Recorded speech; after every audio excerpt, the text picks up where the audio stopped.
Let's talk to Mike, if we can, Brownie, about Alabama, the portal, and this 12-team college playoffs. I want to pick his brain about what we're about to see on Friday and Saturday. And the NFL. I want to start with that team on his chest that he played for. What? I don't. I'm a Buccaneers fan. I want him to keep sucking. Mike. I want him to keep playing Cousins. Yeah, Mike. Dunaway said, Lance said they waited too long to make this change. What has been the reaction? Mike does sports radio every single morning right there in Atlanta. What has been the reaction to Falcons fans about going to Penix finally? Well, I think it had to happen, right? I mean, when you look at what the numbers are, nobody really escapes from one touchdown pass and 9 interception ratio that you've seen in the last 5 weeks. And look, I think a lot of fans that weren't in favor of Kirk Cousins signing here with the $180 million contract, 100 guaranteed, they're saying, I told you so. But the fact is, you started 6-3. He was the 2-time NFC Offensive Player of the Week.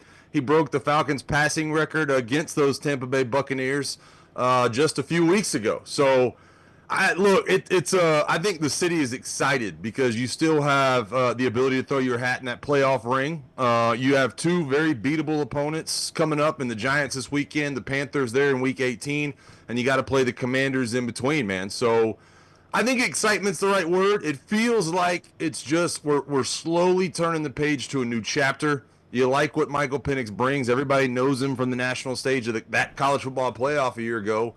And excitement's just the word. The buzz around the city's been great the last couple of days. You feel bad for Kirk Cousins, right? Good dude, has done a lot of good things in his career. But nonetheless, man, it feels like it's probably time to turn the page, and everybody's excited to see what happens on Sunday. You know, Penix, 49 total touchdowns for Kalen DeBoer in Washington last year. And look, he was just...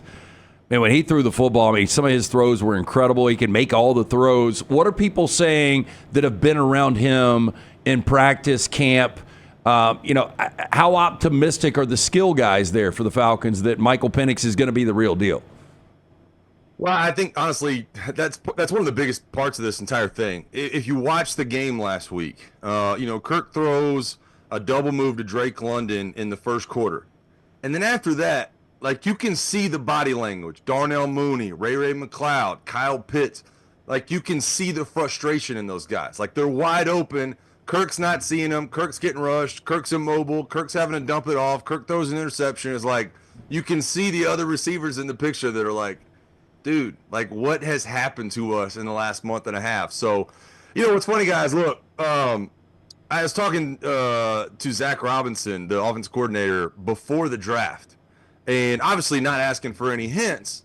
But Zach Robinson dropped on me and my buddy. He's like, hey, we're like, okay, what's the deal? First round, edge rusher, corner. What are we looking at here? And it was like, you should think about Washington.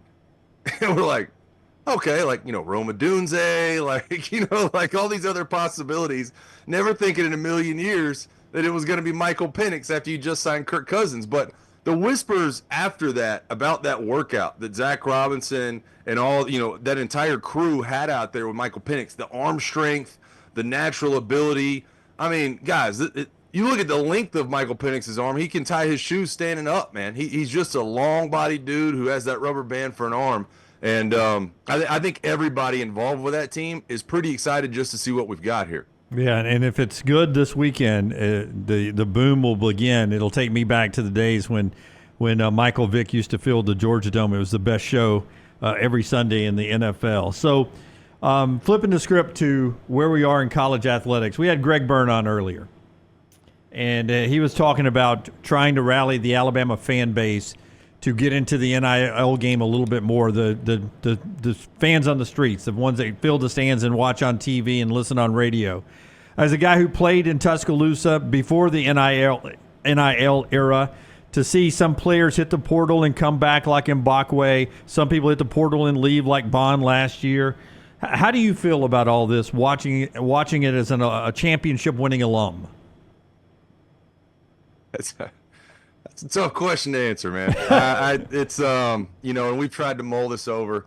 I've been talking to all my good buddies, and y'all know John Parker Wilson and Corey Reamer and some of those guys. It's tough to watch. It really, really is. And I get it. I'm not sure that I can honestly say that any of us would have made different changes. I mean, this is agents, this is parents, this is life-changing money for these guys. At the same time, and I love Greg Byrne. Let me just throw that out there.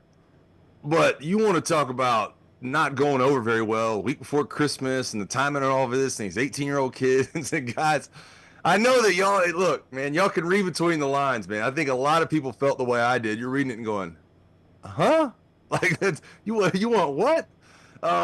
And it's tough. Obviously, I'm not his target audience when Greg Byrne puts out the message and he's like, hey, we need more NIL money. I hope he's not talking to me. I've given enough to that school as it is. You know what I mean? Like, me and my friends are like, all right, don't worry about it. But it's tough to watch. And I think Alabama fans feel the same way. And I don't know what the end game is. I don't know where the legislation goes as far as the hearing coming up in April and the revenue sharing and who implements what rules. But it just seems like we're all standing in a circle staring at one another, waiting for somebody to make the first move on who's going to put some rules in place, right? And I don't know if the end goal is super leagues or whatever it is, or some kind of agreement between the Big Ten and the SEC, or maybe the stakeholders, maybe ESPN gets involved in this. But for a guy like myself, who, as old as I feel sometimes, guys, I'm 15 years removed from that 2009 national title run.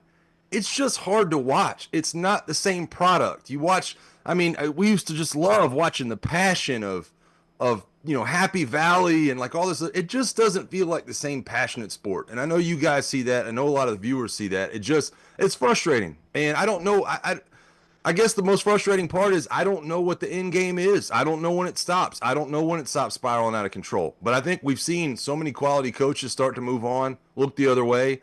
I've talked to people inside of numerous programs that say that they're talking to rival programs and just kind of chuckling with one another. Like, what do you even do? What do you even do when these kids are getting these offers while they're on your team and heading somewhere else and then making a different decision 24 hours later? And guys, I heard today from a really reliable source that there is a team in the college football playoff that is actively paying its players to stay throughout the playoff so that they will have enough people to practice with, and they are in the playoff. Wow. Oh, It blows my mind that that's what we're dealing with, but these kids are being recruited other places. The transfer portal's wide open, and I don't know what the end game actually is. Mike Johnson is with us. You can follow him on social media at MPJohnson79, former Bama and Falcons offensive lineman, also part of the Cover Crimson team. CoverCrimson.com as a reminder, starting at the turn of the calendar, $25 to celebrate 2025 off your annual there at CoverCrimson.com, CoverCrimson.com on YouTube and right there online, the Cover Crimson YouTube channel and CoverCrimson.com online for all that great info. When you were in the league, how hard was Boston College hammering Matt Ryan for money and Bama hammering you and Julio for money and your teammates that you saw? How hard are the top level guys that are getting a ton of money to play football getting hit by the colleges? Yeah, it happened, but it was few and far between. Really? And usually guys that were in my shoes, you had the Julio Joneses and the Marcel Dariuses of the world that were, record-breaking contracts, and they were, getting hit up. I remember, and I'd have to go back and see what year it was. I want to say maybe 2012, 2013, when D'Amico Ryans got a contract and endowed a scholarship in his name. Joe Pendry was in the works with that. He was working inside of the football staff. I remember having conversations with Coach Pendry about things like that and endowing scholarships and, leaving a legacy and things like that. It wasn't money straight into guys' pockets. You know what I mean? Like I think that's the hard part to swallow is that, I was always the guy that was really straight-laced about everything. I know there was always whispers of payments behind the scenes, but I never got a dime from anybody. I can say that with a straight face. And so being hit up for money for players, nowadays is just a lot different. But I know what happened. Guys like Matt Ryan and things like that, you see endowments, you see, other things. I remember Ndamukong Suh, $5 million to help build the weight room at Nebraska and things like that. But those were always the upper echelon guys, not the the low level guys like myself, the backups, the spot players, the scout team, things like that in the NFL. So it happened, but not the way you might think, and definitely not the way it is happening nowadays. It's been a fascinating year, just how everything's played out, and we've got really 4 non-brands in this college football playoff. When you look at this bracket, obviously I think we all have a problem with the seeding. For Arizona State and Boise to get buys and to be sitting at home this week is a joke. They've had great seasons. How many of these teams, Mike, do you believe can win a national championship? Man, that's a really good question. I haven't heard it phrased that way. Let's go with 5 or 6. I think Oregon, I think Ohio State is a talent. Georgia's going to be favored along the way. Tennessee could probably break in there.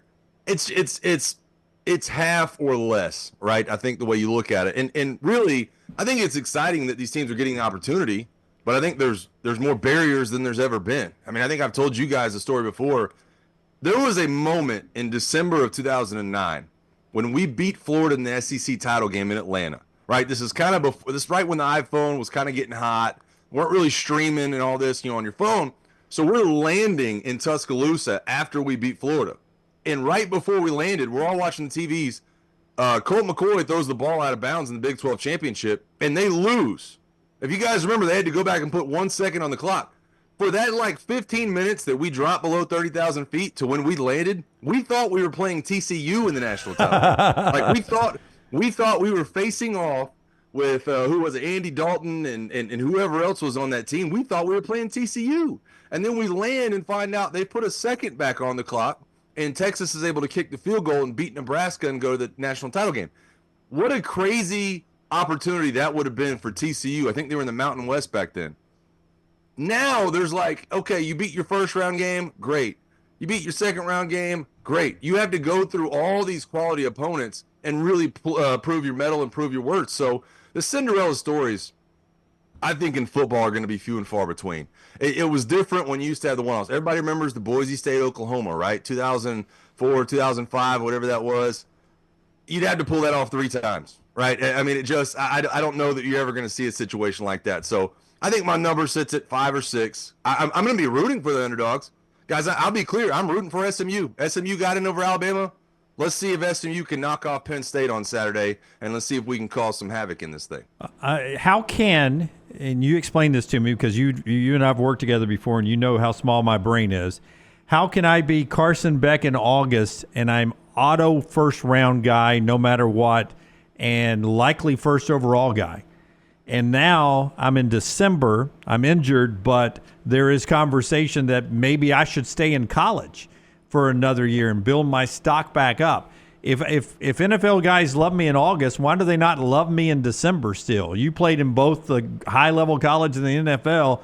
How can people not look at that and say, well, maybe it was the people around Carson Beck. Maybe it wasn't Carson Beck. Has Carson Beck stock really dropped that far, in your opinion, where he should come back to college? I think it has. And look, I think the one thing in Carson Beck's favor is the way the NFL is changing. And you look at really the options out there as far as quarterback, it's not as plentiful as it was a year ago when you had, 5 or 6 first-round guys. And the answer to your question, Jim, is I think when you look at what Carson Beck was a year ago with Ladd McConkey, Brock Bowers, some of the offensive linemen they had around him, the run game, it felt like Carson Beck could do a little bit of everything. I'm diagnosing. I throw a one ball. I can throw the fade. I can do all these different things. And then the separation goes away. The protection goes away. The run game goes away. And there's no answers. And honestly, Jim, I've been answering this question a lot about Kirk Cousins. How does Kirk Cousins, in a matter of 5 games, fall off the face of the earth? And the answer for Kirk Cousins is defenses started walking up doing A-gap blitzes. They started taking away the check down to Bijan. They realized he was immobile and he was going to try to throw the ball very quickly, so they started getting their hands up. And there hasn't been an answer. And it's very similar for Carson Beck. He hasn't been able to find an answer. He hasn't been able to get away from really what defenses have learned about him, and that's that he's immobile and he's not throwing good balls and some of the slants and stuff across the middle the way he was a year ago. So the other part of that, Jim, and we just talked about it, you can still make really good money in college. This is not a make or break, right? Carson Beck can say, oh, Gunnar Stockton, hey, here's the keys to the car at Georgia. I'm going to get some other school to pay me $3 or $4 million and go there. And I don't know the last time you guys have checked, but practice squads in the NFL are making $15,000 a week. You can make more than that in college. It depends on where your stock is. So if you're not going to be a first-round guy, if I'm Carson Beck, I'm going right back to college. I'm getting somebody to pay me for my super senior year, and I'll check that NFL a year from now. Sounds like a North Carolina Tar Heel. Hey, the options are endless. He could be a Tar Heel 1 month, and he could head out to one of the Big Ten schools the next month. Who knows? Gunnar Stockton coming in against Texas, it was a great moment for him. They rallied around him. I didn't think he played exceptionally well, given the circumstances against that really good Texas defense. Maybe he did. With that said, moving forward, time to prepare. How much confidence do Mike Bobo and Kirby Smart have in Gunnar Stockton? Guys, I actually spoke to one of my old teammates, DJ Shockley, about that just a few days ago. And DJ Shockley does the radio for Georgia. And actually, he told me he was sitting next to Gunnar Stockton in the locker room at halftime. And he said no less than 40 guys and at least 6 coaches walked by. And they were like, hey, man, we believe in you. Every single one of them said, we absolutely believe in what Gunnar Stockton is. And I'm with you. Look, he's put in a tough situation. I asked DJ Shockley, I said, you ever deal with anything like that? And he said, I actually got put in against Georgia Tech my junior year, and I almost got booed off the field. I played so bad. And he was like, I ended up having a good senior year, but he was like, it was really bad in 2004, my junior year against Georgia Tech. And he said, it's not easy. So, when you have a situation like that Gunnar Stockton was thrust into in a championship game against the top 3 opponent or whatever it is, it's very rare that you're going to see the guy absolutely flourish. But you guys know as well as I do, man, he brings a different dynamic than Carson Beck does. He's the Arch Manning to the Quinn Ewers, right? He can move around. He can make plays with his legs. And we saw it multiple times. And I don't think Texas was really prepared for that. I don't think they were prepared for the mobile quarterback.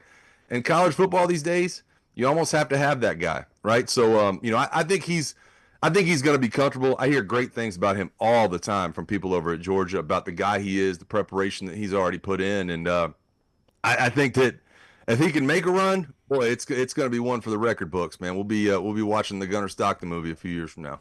The morning shift on 92.9 The Game. That's Mike's show over there in Atlanta. You also see him on Cover Crimson, covercrimson.com. $25 off your annual to celebrate the start of 2025 at covercrimson.com. Also the Cover Crimson YouTube channel where you can see Mike's show. Mike, thank you for the time, buddy. Always good to talk to you. Have a great Christmas. Hey, Merry Christmas to you guys and roll tide. All right, buddy. Take care. Mike Johnson with us on the JohnstonRVCenter.com hotline.